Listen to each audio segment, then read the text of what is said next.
इस तरह के लोगों को संत कैसे समाज स्वीकार कर रहा है? मैं कह रहा हूं कि जो 6 साल की बच्ची का रेप हुआ था उसके कपड़े कैसे दोषी हो सकते हैं? इसका जवाब है आपके पास। बकरी तक का लोग रेप कर दे रहे हैं।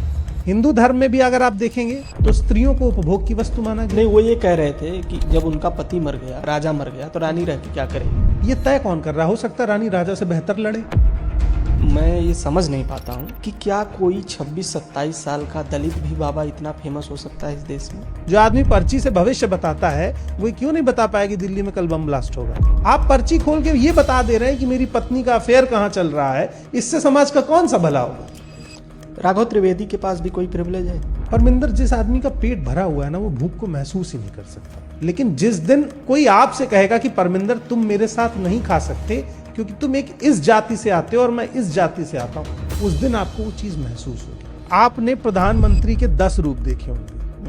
कभी वो ऐसा त्रिकुंड लगा लेते हैं, कभी वो माला पहन लेते हैं, कभी आरती लेके आ जाते हैं, कभी बड़े बड़े भगवा कपड़े पहन लेते हैं, सोमनाथ जा रहे हैं, बद्रीनाथ जा रहे हैं, केदारनाथ जा रहे हैं। इसके लिए सैलरी थोड़ी दी थी।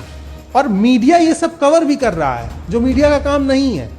पूरा देश का मीडिया ये दिखाने पे लगा हुआ है कि प्रधानमंत्री के पास कुछ धार्मिक चमत्कारी शक्तियां हैं। राम रहीम और आशा राम ने धर्म को कैसे बिजनेस बनाया हो?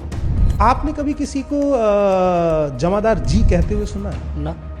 आपने कभी किसी को चमार शब्द के साथ जी लगाते हुए सुना है? नहीं। लेकिन पंडित शब्द के साथ जी लगता है।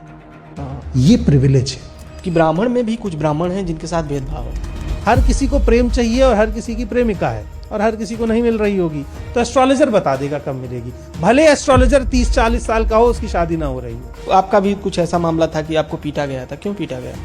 पीटा इसलिए गया था, मैं रायबरेली में अमित शाह जी की रैली कवर कर रहा था। उन्होंने देखा मेरे बाल बड़े हैं तो उन्होंने कहा तो मुल्ला है, मारो इसको। हाँ। तो लिंचिंग शुरू हो गई, मारा 20-25 लोगों ने घेर करके। फिर मैं बेहोश हो गया तो मुझे हॉस्पिटल छोड़ दिया गया। मैं एक बात कहता हूँ कि जब आग लगती है तो आप ये मत सोचिए कि आपके घर तक नहीं आएगी, क्योंकि हवा जिस तरफ चलेगी आग उस तरफ जाएगी।